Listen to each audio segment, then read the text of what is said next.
संधी द्या।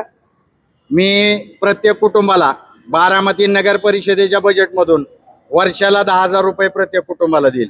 जर लाडक्या बहिणीला तुम्ही 1,500-2 हजार रुपये आमच्यात पैशातलं वाटत असाल तर मी एका कुटुंबाला 10,000 रुपये देईल आणि मागाल त्याला 1 BHK देईल।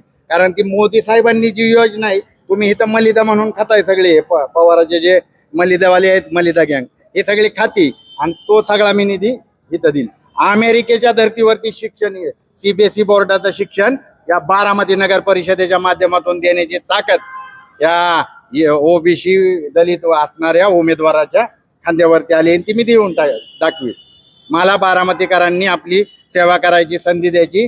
घरपट्टी जगात कुठं नाही एवढी जी घरपट्टी या नगर परिषदेमध्ये, आणि सुविधा काय आहेत? काही सुविधा नाहीत।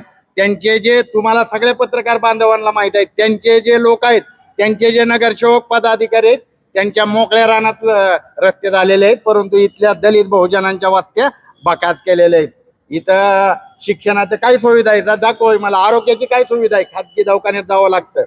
म्हणून मी शिक्षण, आरोग्य आणि सुरक्षा, जर 15-20 दिवसाला मर्डर बारामतीत होतोय, दर 15-20 दिवसाला फसवणाऱ्यांचं जर पीक आलंय, लुटणाऱ्यांचं रस्त्यावर जे लुटमार होती ही सगळं पोलीस स्टेशनला, पत्रकार बांधवांना, बारामतीकरांना माहित आहे।